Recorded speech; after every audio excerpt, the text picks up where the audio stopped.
first featured reader, Katherine Gaffney, completed her MFA at the University of Illinois at Urbana-Champaign, and is currently, shout out from the Chicago people, yes, and is currently working on her PhD in creative writing at the University of Southern Mississippi. Nothing, okay. Chicago takes it, okay. Her work has appeared in Jubilant, Harper Palette, Mississippi Review, Meridian, Smartish Pace, and elsewhere. She's attended the Tin House Summer Writing Workshop, the SAFTA Residency, and the Sewanee Writers Conference as a scholar. Her first chapbook, which looks like this, and is available up at the front. Once Read as Ruin was published by Finishing Line Press, and her first full-length poetry collection recently won the Tampa Review Prize for Poetry, and it will be coming out later this year. So please welcome her now, Katherine Gaffney.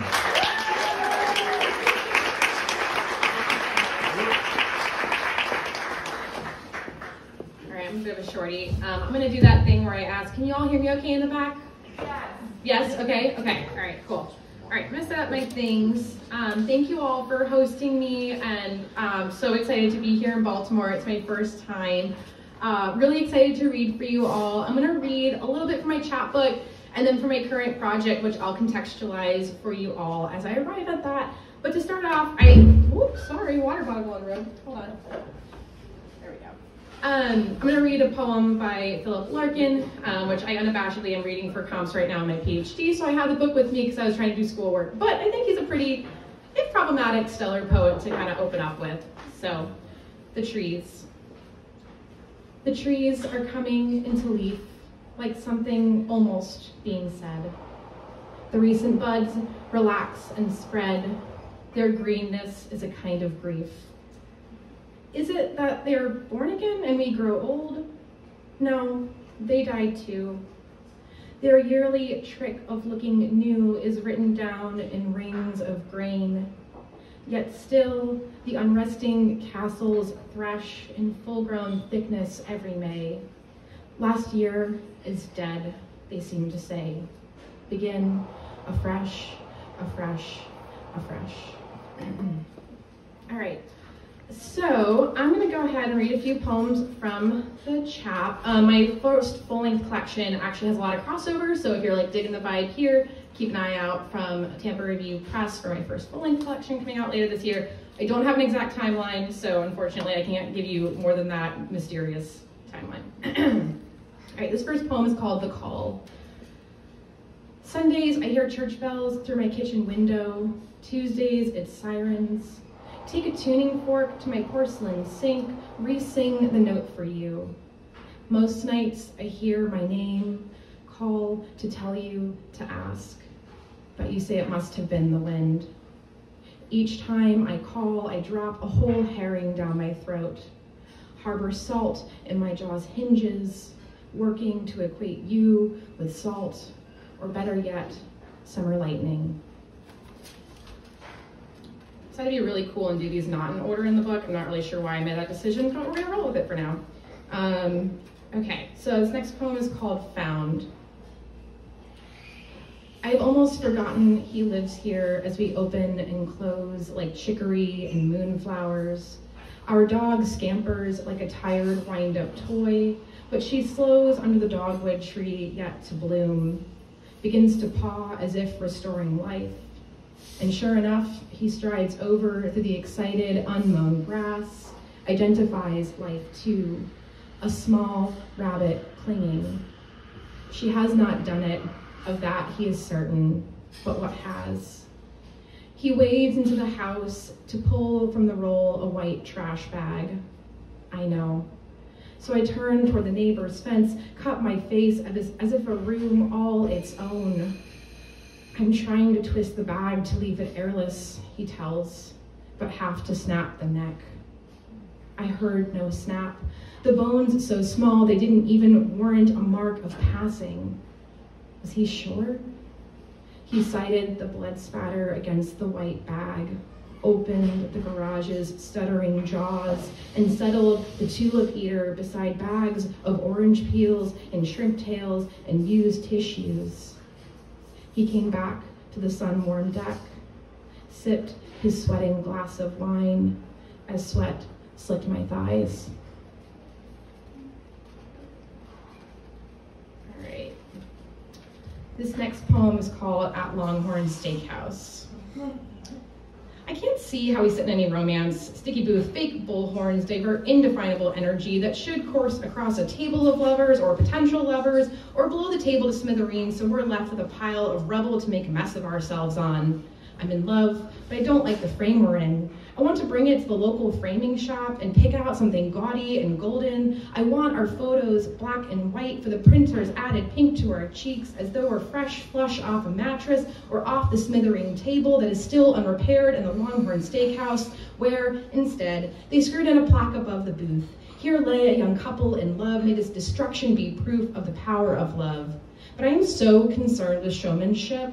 An orchid on an office desk, a rock on a ring finger. In this age of audience, I want to find the boxing ring where my grandparents called each other a Yankee and rebel in South Dakota, a crowd screaming for boxers' blood.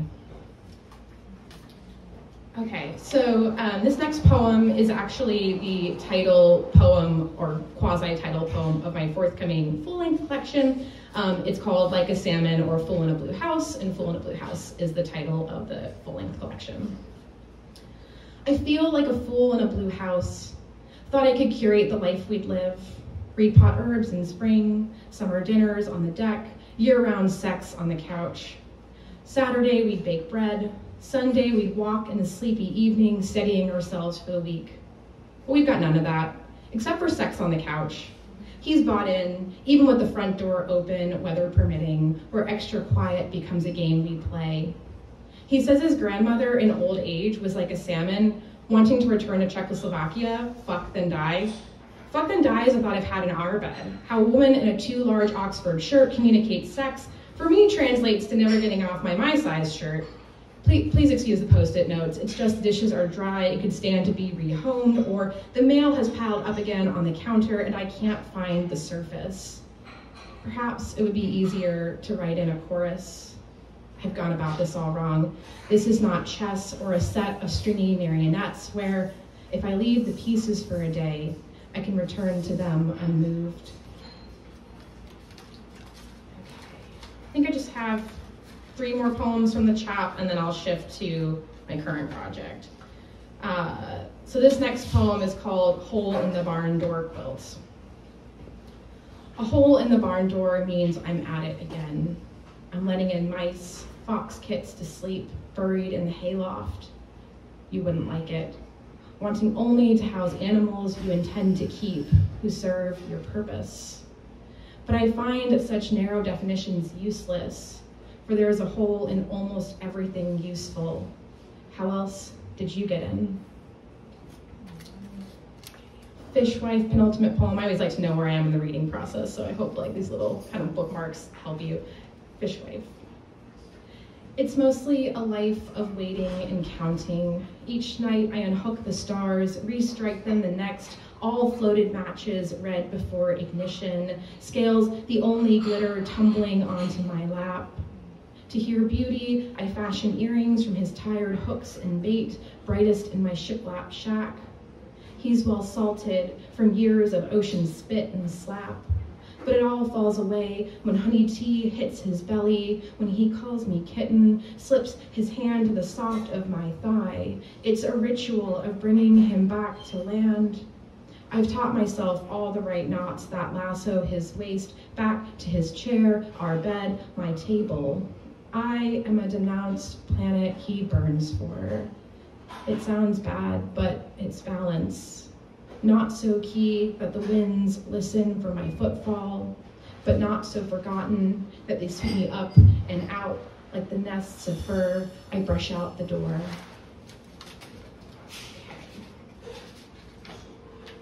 So yeah, okay, this is the final poem from the chap I'll read. It's called A Small Woman-Made Lighthouse. I walk my widow's walk, not to look out on the sea and expect to see him climb from the surf, ragged and torn, all effort to return to me. But so I can announce my spidery existence as I web my way through my paces as to how to proceed. Each evening I climb with a light into my neighbors. I must look like hope. A woman, small woman-made lighthouse directing one phantom ship.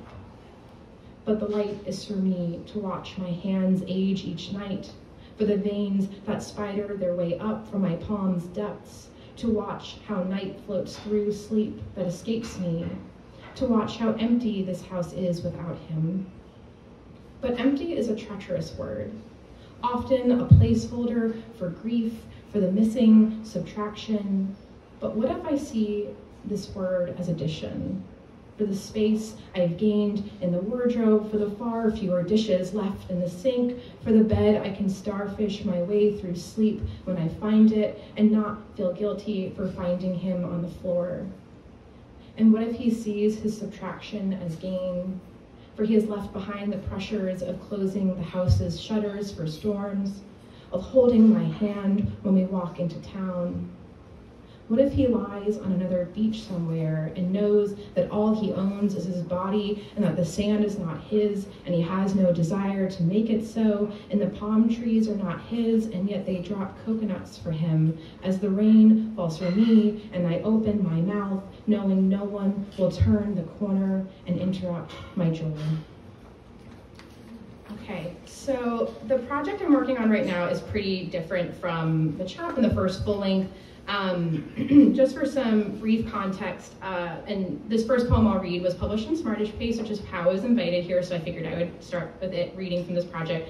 But my mother was born in the Netherlands. My grandparents were still in the Netherlands during the Nazi occupation, and they endured a lot of food insecurity due to kind of a war-manufactured famine that occurred during the war. They were part of the resistance, and so I'm working to kind of excavate this narrative that a lot of people don't know about the Netherlands, but also kind of the intergenerational inheritances of bodily issues related to that past famine, as well as some of the traumas that get trickled down intergenerationally with victims of atrocities, and it kind of feels devastatingly relevant given what's going on in Ukraine right now. So this first poem is called Blitz, or Mothers at War.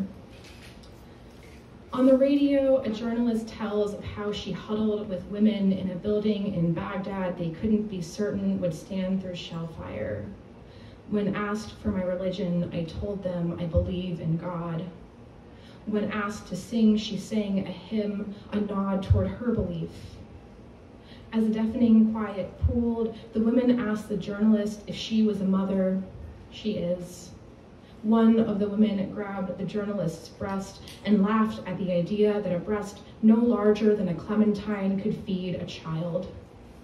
My grandmother entered a conversation not far from this in the living room of her Rotterdam home. That is to say, I am watching my grandmother's testimony about the war. A digital square, a capsule of her I tuck under my bed and take out at night when I need to hear her voice. What a shame the voice says what it says. I have watched this video more times than I should. Watched her in her cream sweater and pressed silk blouse speak of her trauma as if recounting a book she'd read lately. Remember the conversation mentioned before? Picture a family sleeping in her home whom she did not know before the war, but came to know intimately during.